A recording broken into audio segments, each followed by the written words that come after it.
Stop waiting to be healed before you build your life. Welcome to Soft Girl Era, the sacred space where strong Black women unlearn survival, rediscover softness, and reclaim the joy, rest, and freedom they deserve. I'm your host, LeAnne Dolce, pronounced Dole-say, like sweet softness whispered in French. I'm your guide from burnout to boundaries, from doing to being, from strong to soft, and loving every second of it. Today, I had the profound honor of sitting down with Lakeya Jones, a woman whose journey embodies everything this platform stands for. Lakeya is a domestic violence survivor, a scholar pursuing her Doctor of Technology degree, and someone who is actively redefining what resilience looks like while still healing from trauma, grief, and loss. Her insights challenge everything we've been taught about strength, readiness, and what it means to build a life while your heart is still mending. She is making the world a better place by showing us that you don't have to be fully healed to be fully worthy, that your scars can become your strategy, and that your story is never over as long as you are still standing. And I want to share what I learned from our conversation with you today because it might just change the way you see your own story. Let me start with something Lakeya said that stopped me in my tracks. She told me that healing and resilience can actually become part of your professional strategy and leadership style, not something that has to be fixed before you can be successful. Think about that for a moment. How many of us have been waiting, waiting to be fully healed before we apply for that promotion, waiting to feel completely whole before we launch that business, waiting to have it all together before we step into our purpose? Lakeya is here to tell us, and I'm here to echo, that this belief is a lie we've been sold. Many high achieving Black women believe they must finish healing before they are worthy of big opportunities or before they can fully step into their purpose. But what if your scars are not disqualifications? What if they are actually assets? What if the very things that broke you open are the same things that make you a more compassionate leader, a more intuitive entrepreneur, and a more grounded professional? Healing is not a straight line. It is not a prerequisite to success. It is a lifelong companion on the journey. Instead of waiting to be fully healed, Lakeya wants us to see that we can build, lead, and thrive while we are still healing, grieving, and growing. And honestly, that is the most liberating truth I have heard in a long time. Now, let's talk about resilience because we need to reframe it. In our community, resilience is often romanticized as suffering in silence and pushing through at all costs. We wear our ability to endure like a badge of honor. We say things like, I'm strong, I can handle it, I don't need help. But Lakeya challenges that narrative head on. Real resilience is not perfection, endless grinding, or emotional numbness. Real resilience is the courage to rest, receive support, set boundaries, seek therapy, and still choose to get back up again and again. Let me say that one more time for the people in the back. Resilience is not about how much you can carry. It is about how intentional you are in your recovery. It is about choosing therapy, community, faith, rest, and practical support so you can keep rising in a sustainable way. That is the kind of resilience that honors your humanity, not the kind that destroys it. Lakeya shared three key insights with me that I want to make sure you walk away with today. The first one is this: healing is not linear, and you are allowed to build while you heal. There will be days when you feel powerful and clear, and days when grief, trauma, and fear feel heavy. Both are part of the process, and neither disqualifies you from your purpose. You do not have to wait until life stops hurting to become the entrepreneur, leader, or professional you're called to be. You can design businesses, careers, and boundaries that honor your healing instead of hiding it. The second insight is about resilience itself. Resilience is not about never falling, it is about how you rise and who you become in the process. Surviving abuse, grief, financial struggle, or academic pressure does not make you broken. It reveals a strength you may not have known you had. Resilience is not just enduring, it is intentional recovery. It is choosing therapy, community, faith, rest, and practical support so you can keep rising in a sustainable way. And the third insight, the one that brought tears to my eyes, is this: your story is not over, and your pain can be repurposed and into purpose, leadership, and impact. Domestic violence, loss, financial hardship, and trauma are chapters in your story, not the title of your life. As a Black professional or entrepreneur, the empathy and wisdom you gain through hardship can shape the way you lead teams, serve clients, build products, and advocate for justice in your industry. The fact that you are still standing, still learning, still growing is not a small thing. It is evidence that your life and work still carry meaning and possibility.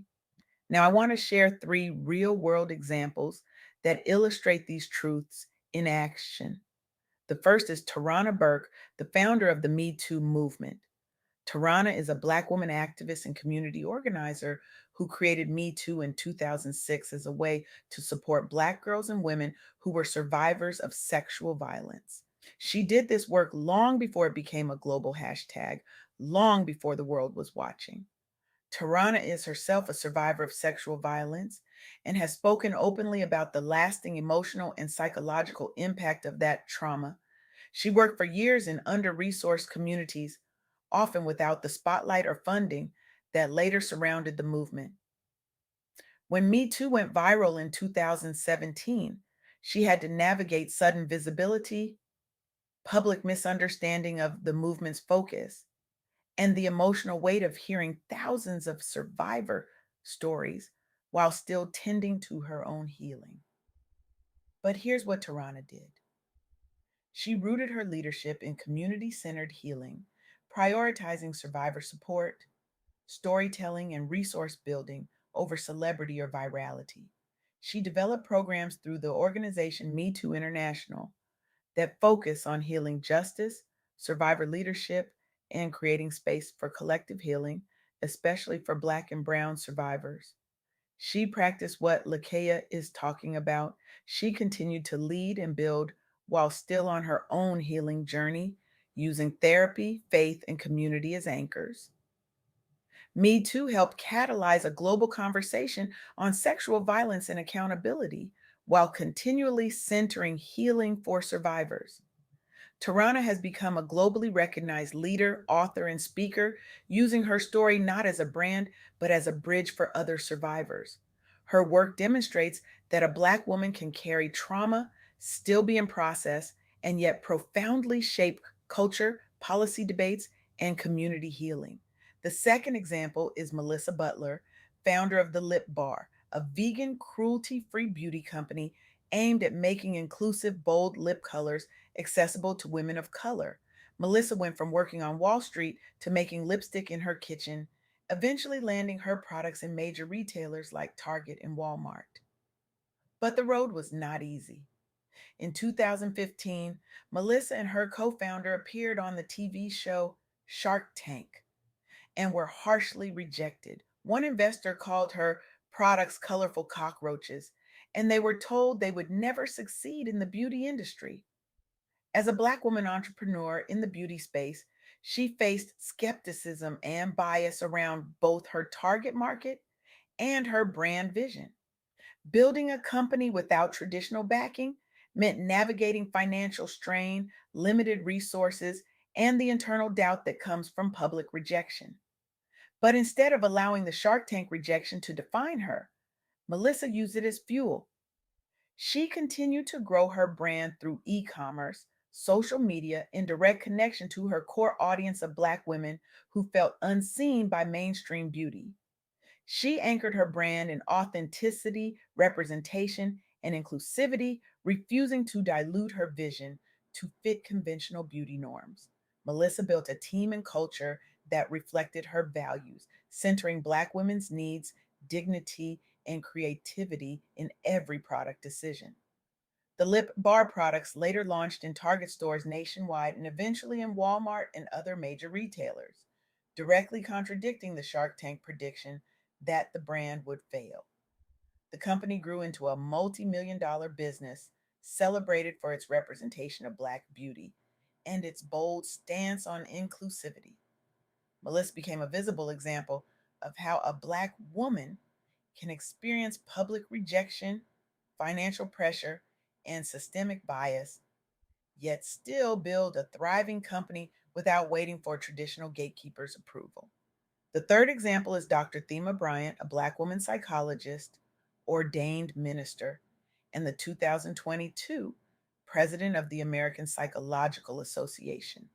Her work focuses on trauma, particularly in Black communities, and she frequently teaches about healing, resilience, and thriving while navigating racism, sexism, and personal pain. As a Black woman in psychology and academia, Dr. Bryant has navigated systemic barriers, underrepresentation, and the emotional burden of working closely with trauma in her community. She has spoken about the challenge of addressing trauma and racism while also encouraging people to dream, create, and build lives that are bigger than their pain.